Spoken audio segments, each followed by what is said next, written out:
Buenos días desde Vero Beach, Florida.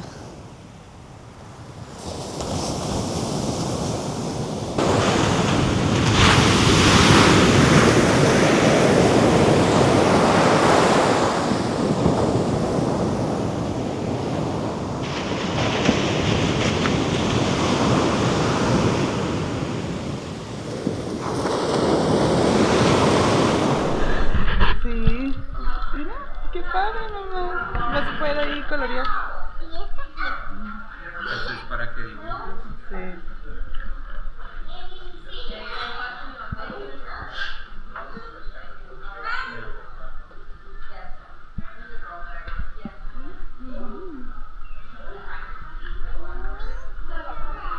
Sí, qué padre.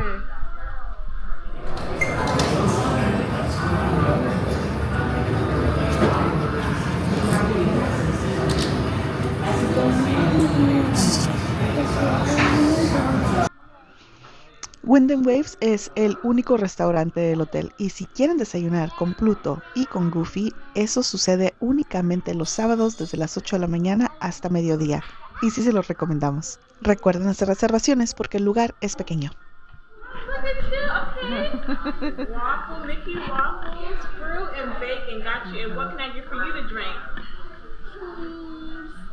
Juice. Juice, apple juice?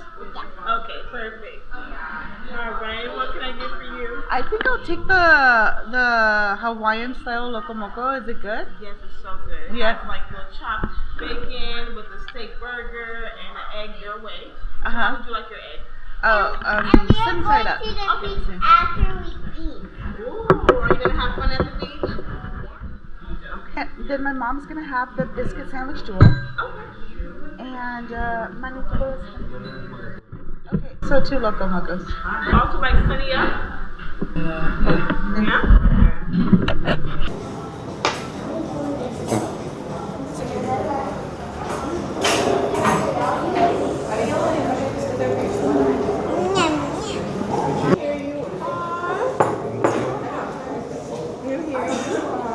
Thank you so much, ma'am. Of course, enjoy. Is there anything else I can get for you guys? Do you have like salsa or anything like that? No, we have hot sauce, jelly, original fondant, butter. Any butter for the pancakes? I mean, the waffles? Yes, and the hot sauce would be great. All right, perfect. Thank you. Yo, es lo mismo con los pollos. Sí, sí, sí. Esto se llama un Loco Moco. Sí, parece un moco. Creo que ya viendo se me antoja más el de tu. Sí. A mí sí se me antoja mucho el mío. ¿Tiene tocinito el arroz?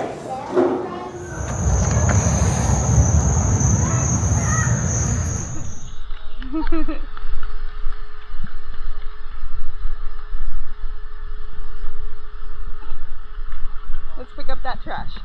Always pick up the trash. Thank you, sir. Appreciate you. No problem.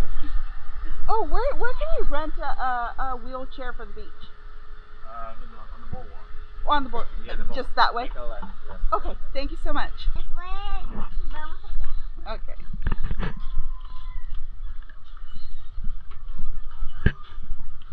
Es por aquí, Manny.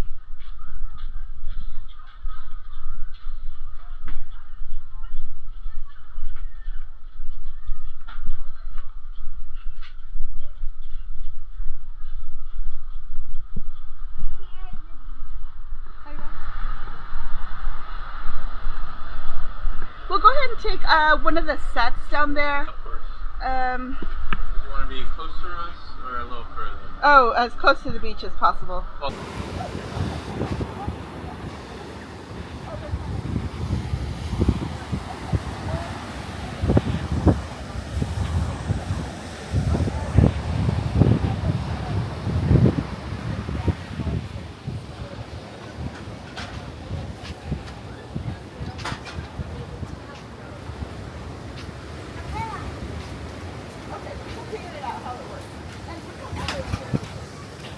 Poquito los chanclas. claro, las echas ahí en tu cubeta.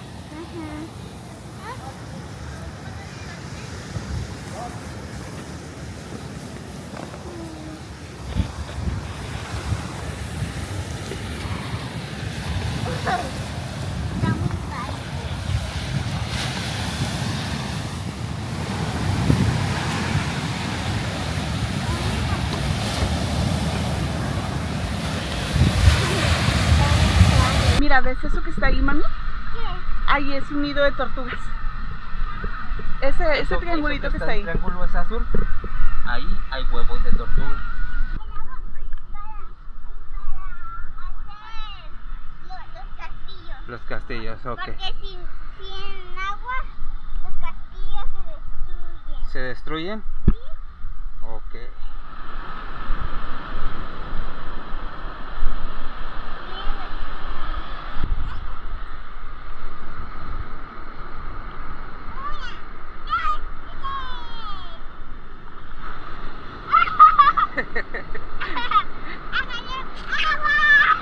Ahí viene más, ahí viene más, ahí viene más.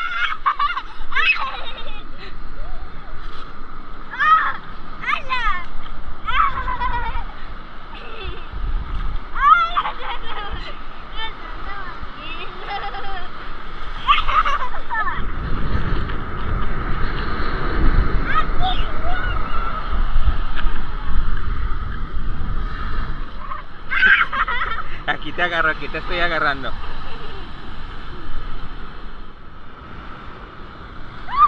Y hasta el lado cabe.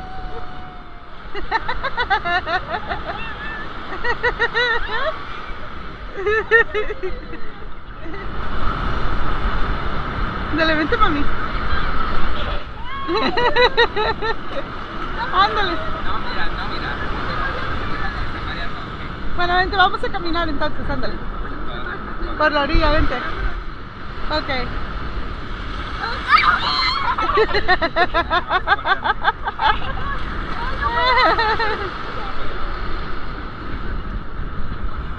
Ay.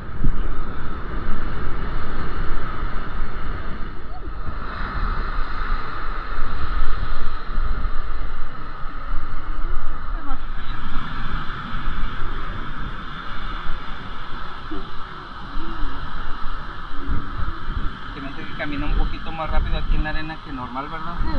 Sí. Donde usted aguante.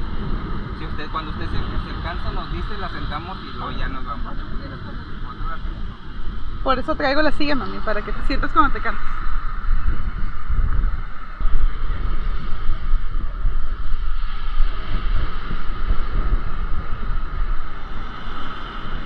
Mira todas las conchas que traes, mamá. Mira nomás. Qué padre.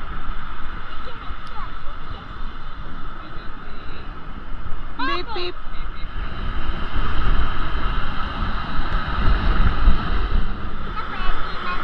Sí, mi amor. Ay, gracias. En el agua. ¿Qué, la cámara? Pues es que no se va a ver nada, mamá, porque la cámara, el agua tiene mucha arena, entonces está muy café. Tendríamos que meternos más. Mi amor, dime algo. ¿Qué es lo que más te ha gustado del viaje? Más que me gustó del viaje fue la playa.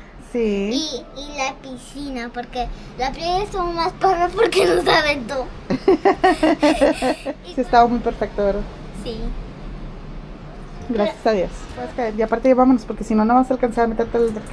Bueno, pero ¿dónde puedo mirar? Aquí en la silla. Las olas se ven perfectas. Sí, ¿verdad? Bueno, amigos, creo que la diversión de un viaje empieza desde su planeación. Y después de mi experiencia les tengo 2 sugerencias.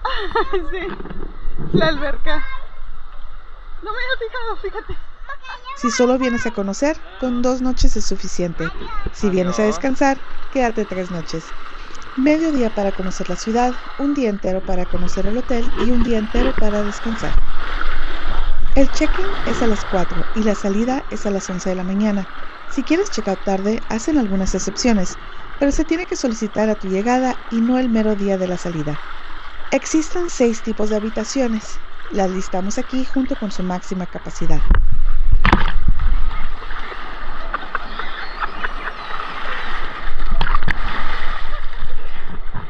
Me andaba matando ya ahorita en la última vuelta. Porque salí como que del lado de la otra, ya no me pude acomodar. El tipo de habitación en el que nos hospedamos se llama Inn Ocean View y su precio oscila entre los $480 y $540 por noche.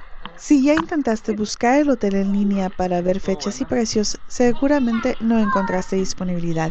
Y eso se debe a que esto es un hotel de Disney Vacation Club y las reservaciones se hacen directamente con los agentes del club. marca al 1-800-898-00, opción 1.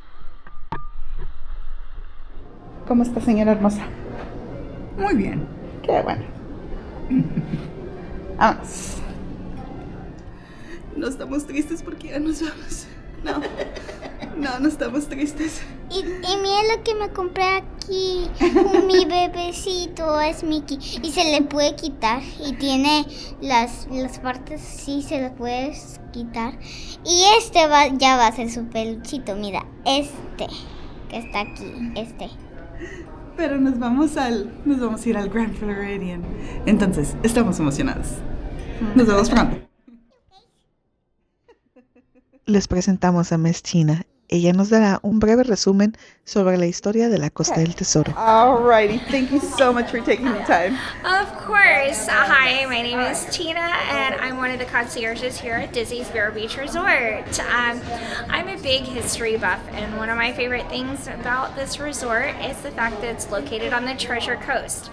Why is it called the Treasure Coast, you might be wondering? Well, there's a fleet from 1715 that was bearing the Queen's dowry. They sailed all around the world, and this is about 13 ships that are loaded down with loot. Well, they coming across the Florida through the straits on their way back to Spain, they got caught up in a hurricane and of course sank right off the coast here. And so lost forever, we thought, until one day there's someone just picking up stones and throwing them back into the water, and someone said to that gentleman, you might not want to do that because those could be valuable. He looked at it, sure enough it was silver from one of the wrecks. So he got in touch with some local divers and a famous treasure hunter, Mel Fisher, and that journey began. There are 2 treasure museums here in Vero Beach and the Sebastian area, called the McClarty's Treasure Museum and the Mel Fisher Treasure Museum, and you can learn more about the fleet of 1715 and what happened after that.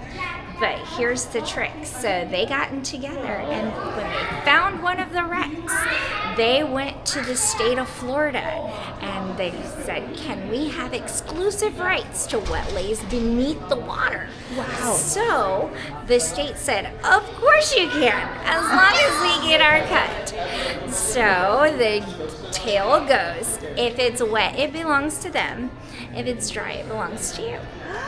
That's amazing. Thank you so much for that information. You're very welcome. I really appreciate you. Thank you. Vero You're Beach welcome. has been Go to one of awesome. the museums and learn more. I will, definitely. Thank you. Take care. Bye-bye. Déjame lo tomo de aquí. Mira una mariposa. Mira, mamá. Azul. Sí, mi amor. Y pues bueno, siguiendo el consejo, nos venimos al Museo McClarty para conocer más sobre la flotilla de 1715. Mi familia y yo amamos aprender sobre historia, así que acompáñenos a aprender con el señor León, historiador del museo. Nos pidió no salir en la toma, así que grabamos únicamente los artefactos y mapas del museo. What you're looking at here is the trade route of the Spanish during the 15, 16, and 1700s, in which all of the goods that came out of China and Indonesia and Spice Islands by way of Manila came across the Pacific to Acapulco and across, then land transported to Veracruz, Veracruz then on to Havana. Oh, wow. So in Havana, then the fleets were formed to carry everything back to Spain. And similarly, the goods that would come out of Mexico and South America would come out basically either through Veracruz or through Panama and the Isthmus of Panama and across to the Caribbean side of the Panama and then transported on into Havana. So in our case, the ships left Havana on the 24th of July in 1715, and in basically 1 week of sailing in the Gulf Stream can be found by the coral-colored line that runs along the Florida coast. They were in the Florida coast, along the Florida coast for basically a week, and a hurricane hit, and 11 ships were lost. One ship actually made it back to, missed the storm completely. He was far enough ahead and missed the hurricane and sailed all the way back to France and didn't even know that there'd been a storm. So of the folks, of the 11 ships that did get hit by the hurricane, we know that basically 1,500 of them made it to shore and actually survived. So approximately 1,000 people perished and 1,500 survived. And the salvagers, or the original survivors, then started to salvage and then got some additional salvage technology, primarily from Havana. And within 3 months had salvaged roughly between around 70% of the lost treasure, and had sent most of the civilians and that percentage of the treasure back to Havana. So that eventually the king got all of his treasure back, which was roughly 20% of all of it, and then the merchants who had invested in this got a significant portion of theirs back. In addition to the gold and silver, which were the predominant treasure, you can see examples here of Chinese porcelain and Chinese silk that would have come from China and exchanged for roughly 30% of all the silver that was taken from the Americas during the colonial era would have gone to China in exchange for the silver, for the porcelain and the silk and some manufactured goods. In addition to that, then, you can see some examples of spices that would have come from Indonesia, which also would have been very, very expensive because they were unique.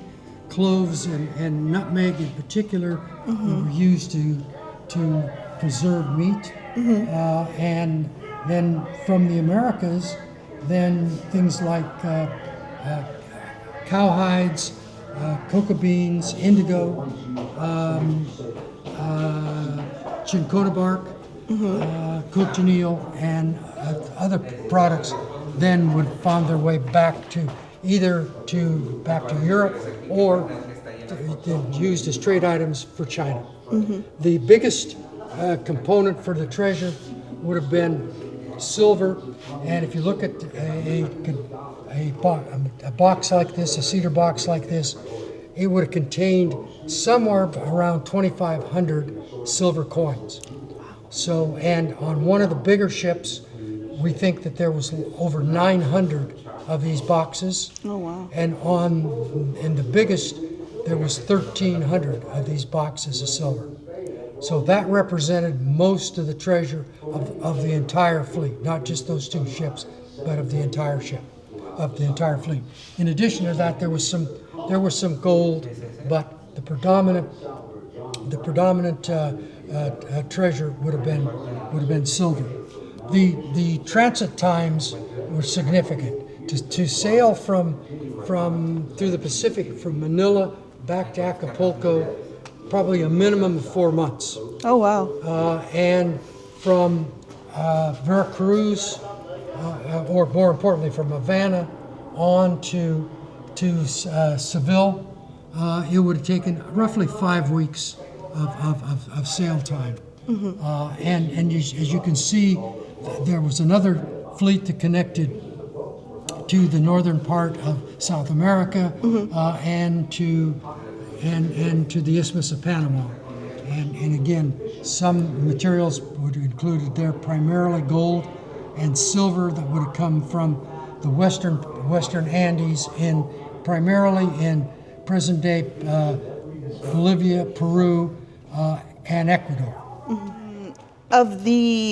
Of all the 1,300 and, well, of course, of all the boxes, you said that 70% of that was recuperated, so the rest of it still out in the Well, sea? a lot of it's been found because the modern day salvagers started working in 1960, really, essentially, with the first finds, 60, 61, 62.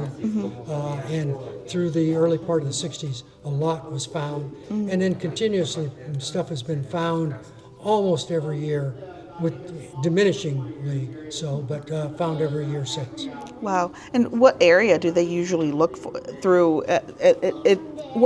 From what area to what area do the searches expand? Oh, good. If you want to step over to the map over here. Sure. We can see from this map here, we've got basically, this is our location here, and this is the northernmost known wreck site. And these all the way through to this beach down here called Douglas Beach, which is south of the Fort Pierce Inlet. This is roughly 35 miles. This is where most of the finds, this is where most of the ships, known shipwrecks have occurred. And so that's where most of it's been found. So we are sitting on a shipwreck. You are sitting not only on a shipwreck, but you're sitting on the main survivor camp. Oh, wow. So this is where the bulk of the 1,500 survivors would have been brought after the wrecks. They would have been brought here consolidated so they could be protected, fed, and provisioned with water until they could be sent back, primarily back to Havana. Is there any part of the wreckage that's still here? The answer is, other than ballast, stones, and cannon, no. And a little bit of treasure that's still out there. Oh, really? Yeah, but the ballast stones are still out there. There's still cannon that are out there. Cannon would be similar to the one we have over here. That will give you some idea of now the cannons were of many sizes. This just happened to be a mid-range cannon. This would be a 12-pound cannon. It was salvaged right off of our shore. Wow. So it was in one of the ships that sunk during the storm. Wow. So amazing. And this is just regular tools. These are things that would have been salvaged as well. The most important item that you're looking at here was a powder scoop. If you look at the size of that powder scoop, it would have fit nicely into the barrel of that cannon. Right. Yeah. And material of construction would be copper, because copper would not strike a spark when it hit the iron. Cannon is iron. Yeah.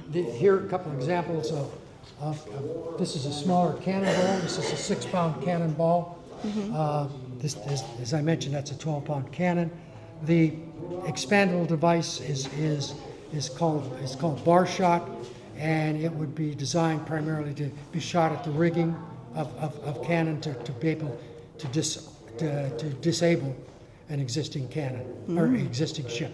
Name of the game here, if you're fighting in the water particularly, you want to disable a ship and prevent them from being able to maneuver, come up alongside, hit them with a broadside, and then pull them over with grappling hooks, shoot down on them with whatever weapons you have, and then board.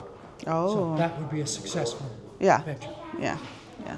So I see that there's a letter over here that was sent, or at least a portion of what was written on a letter requesting assistance for the survivors. What happened is that the individual who the second in command survived, and within basically a day of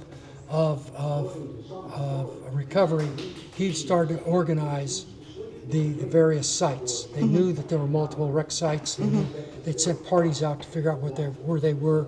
And by the 4th of August, he sent one small cutter up to St. Augustine and said, "Help, we need help." On the 7th of August, he sent another small cutter up to St. Augustine with similar request. And on the 10th of August, he sent a bigger cutter down to Havana. And from Havana, then they got the biggest amount of help, which arrived sometime around September 10th. And so that brought them real technology in terms of recovering the salvage material. And then this is an example of what an artist thinks that we may have looked like as a salvage camp. And this would be right where we're standing today. Wow. So it basically ran from the ocean on one side all the way across then to the Indian River that's to our rear.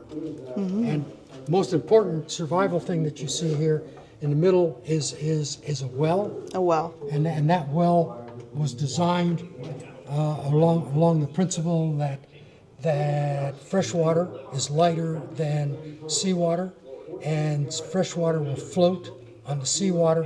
You dug the well down deep enough that you could get the penetration of the fresh water. You put boards around it to prevent the sand from slipping into it, and you had a source of fresh water. And so with the number of people that they had to keep alive, that was probably the most important thing next to food. But they were able to catch some fish. They got some additional help from the local indigenous people. They got some help from St. Augustine in terms of indigenous people that were sent from St. Augustine to hunt and fish, so to provide food. And then, then they had, some. We show a pig in the background. Likely there was some live food that was still on aboard ships. Some of it may have made it to shore, so that could have been a bit of a source of food for them as well. Correct. But not very much survived. One of the ships to the south did come all the way to shore. They were able to get some food off of that ship and maybe one other ship. So, but that was not a lot of food available initially. I would imagine. So Yeah. And what you show then, what we show also here then is a man carrying one of the cedar chests. Right. That would be full of coins. We show an individual here who would have been responsible for accounting for all the silver. Yep. And the Indians helping out. And that's correct. That is correct. Thank you so much. What other point of interest do you think that there would be? Well, let's we'll pass that by. Okay. I don't know if you can capture this, but Yes. this is done by an artist who is a diver who donated his work here. This is the same ship in 4 different stages of the hurricane. We see the one on the left here starting with just the impending hurricane. You can see the storm clouds. See it in the middle of the hurricane. Then this particular ship sank into a sandbar. And ran into a sandbar and didn't sink immediately. So a lot of the people got off of this particular ship and made it to shore, and then eventually it shows it sliding all the way into the water. Right. This particular ship also is instructive because it shows the life of the ships, or the character of the ships that would have been part of the fleet. We had ships in this particular fleet that were built in England, as was this one, Spain, Canary Islands, Holland, and probably Portugal as well. So, and these ships got passed around based on trade. I mean, they were bought and sold. They were taken over during war, or taken over in some cases because they were encroaching on other people's trade area and were captured and then just put into service for the fleets. I see. So this particular ship goes back to the 1678, that era, and then it was reprovisioned again in 1700, but was lost eventually to the French during the War of Spanish Succession, and then the French sold it to the Spanish. Some of the things that are important for the folks in general is an example. Again, we saw some of the materials that were important. Here we've got some Spanish coins and these rough cobs. This is represents what most of the Spanish coins would have looked like. They weren't beautifully minted. They were rough and produced as quickly as they could just to get them out the door. Right. Because in the mid-1500s, the Spanish they had 2 very large silver strikes, and then they kept finding more silver, and so they they needed a mechanism just to get them out the door. So most of the silver that would have been on this fleet would have looked similar to this. Wow. And to the left, you can see what they would look like if you just found them on the beach today. Easily mistaken for a rock.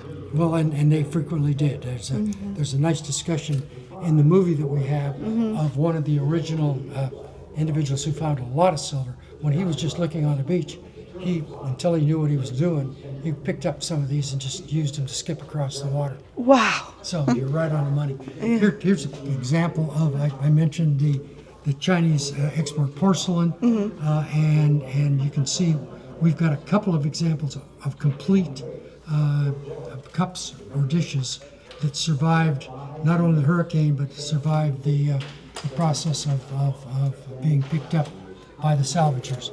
The coins that you're looking at there are replicas of gold coins, and the gold was denominated similar to the silver, 1, 2, 4, and 8. 8 being 1 ounce in the case of gold, 24 karat gold, 1 ounce. And in the case of silver, it was about 97% pure silver. Changed over time. They slowly devalued it by adding a little less silver, but it was all in the 90s, 90 percentile. Wow.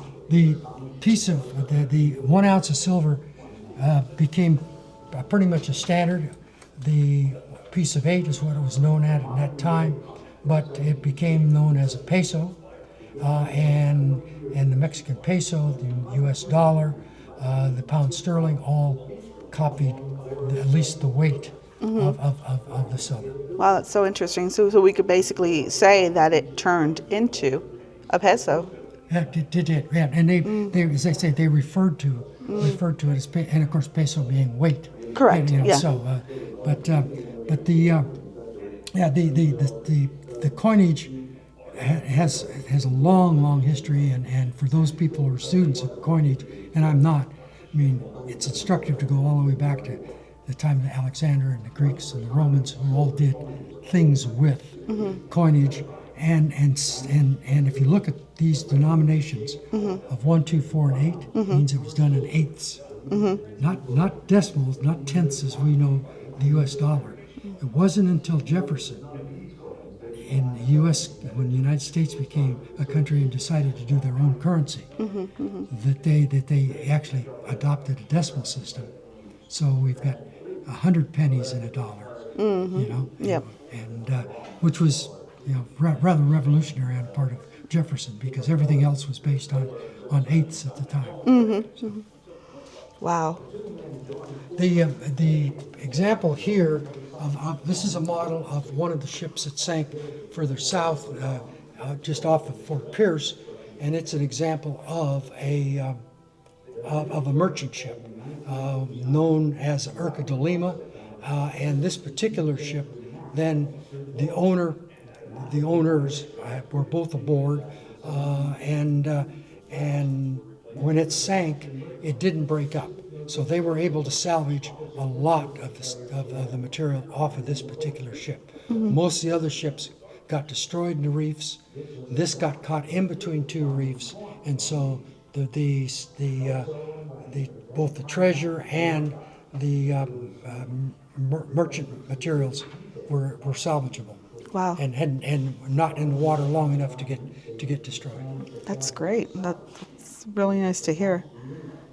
And what is this document? It was these are documents that go all the way back to European press, and just information that, you know, very interestingly, how information got passed on and how quickly, in some cases, it got published. So, and that's just more of what we saw on the map. correct. I really appreciate your time.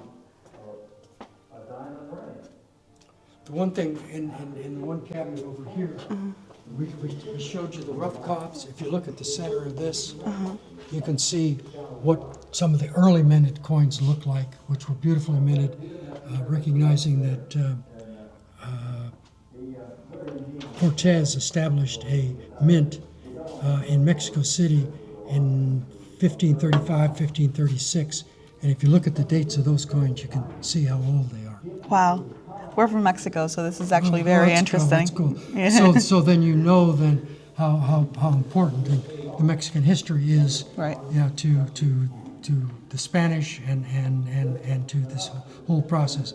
Veracruz, was a major shipping point on the Caribbean side, Acapulco, the Pacific side.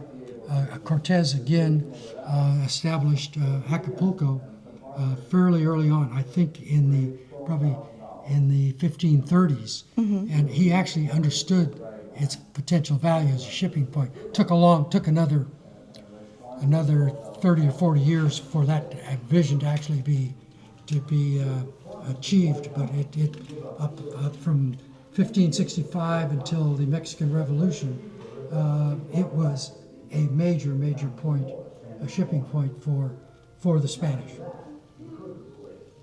Wow. And what I can't tell you is the percentage of silver that came out of Mexico versus what came out of Peru or Bolivia, but significant silver. And the major mine is Zacatecas, which northern Mexico. If you go to Durango, you're up north. Saltillo, further east. You come along. That was found in 1546. So very early on they stumbled into it, and it became. And then just to the south of that, then you had San Luis Potosi, and then just strings of mines that went on down. Nothing as big as Zacatecas, but nonetheless, very, very, very important. And silver's still an important item for artisans in Mexico. Correct. Yeah, that is correct. Yeah. The one other, if you look at the weapons, one of the things that become evident is that while we may have not changed pottery or dishware or cutlery very much, we certainly have made huge changes in weapons and navigation. They're probably the two biggest things that have changed since that era. Yeah. Let me take a good look at this, the helmet and the breastplate. And if you notice the size of those, they're both small and they're indicative of what we perceive to be the size of an average Spaniard at the time. At the time, very small. 5'2", 5'3", maybe 130 pounds. Wow. And I mentioned the bar shot that you see there, and there's another cannonball there. The hand grenades apparently actually worked. Wow. And if you look closely, you can see they used a wooden stopper, and then within the wooden stopper, then they were able to drill a hole, and they ran the fuse down the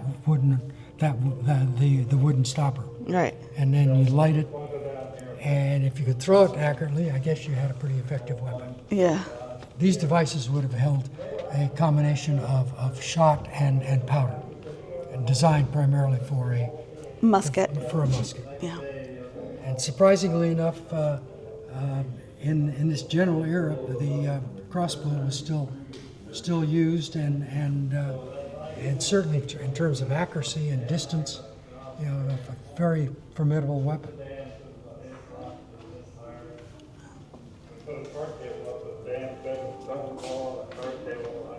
And this. I don't know if you can see this map over here. Okay. The significance of this map. This shows the south of Florida, along with the Florida Straits, and the relationship with the Bahamas and the Keys. This map was actually published in 1775, and the accuracy is just incredible. If you look at the inlets, the St. Lucie River that you can see very clearly there, and the accuracy of the Bahamian Islands as well as the Keys. This was found in the Library of Congress and used to clearly identify where we're standing now as a survivor site. Wow. So it became a primary research document that led, it was actually rediscovered in 1959, and as I mentioned, they were really finding silver out here starting in 1961. I noticed that Gulf of Mexico is spelled differently. Oh, yeah, you can, yeah. And, is it with an H? It's ULPH. Oh, Gulf, yeah, the Gulf, yeah. Yeah. Well, but he was English. Oh. He was English, so you'll find spelling issues like that are there. So.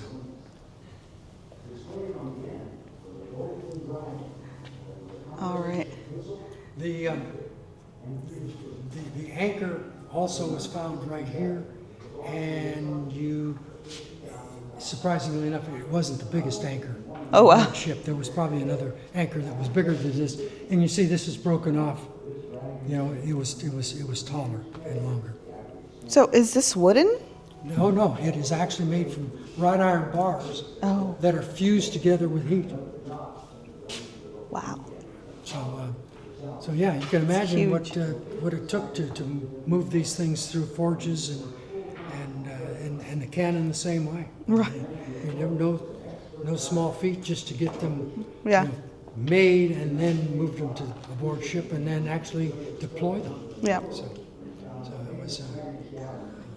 And this painting would be a depiction of the hurricane storm? Yeah. Yes, the answer is yes. Wow. It's very nice. And the diorama, a depiction of what it might have looked like during the hurricane with, one of the ships being broken up and you can see materials floating around. Correct. Wow. Thank you so much. I've learned a lot today.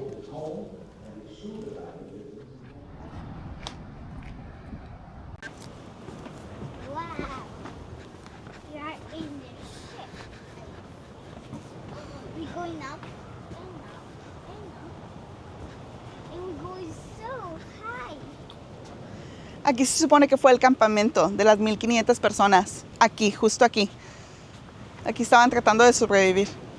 So did Leon tell you when you look out that it's probably 300 or 400 yards straight out to your right where the actual flotilla sunk? Oh, wow. So use your imagination, and the two big ships that had the majority of the treasure, they went down. So it was and of course they're finding the treasure within a 20-mile or so radius. Yeah. Wow. Thank you so much. It's a little heavy today. Yeah. Thank you.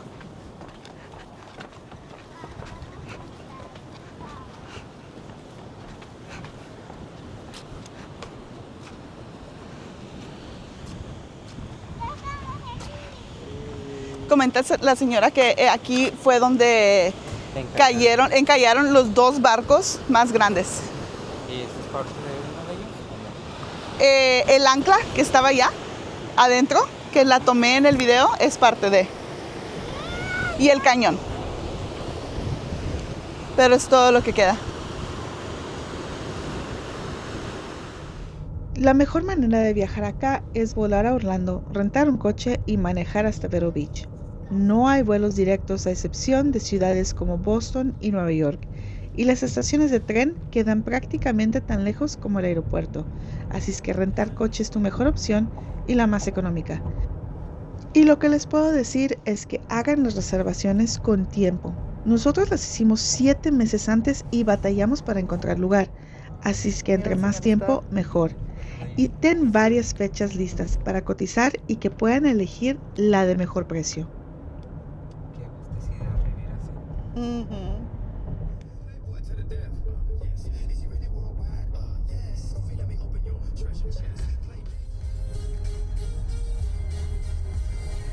Y bueno, mil gracias por disfrutar de Disney's Vero Beach Resort con nosotros. Y ahora sí, vamos a Disney, al Grand Floridian Resort.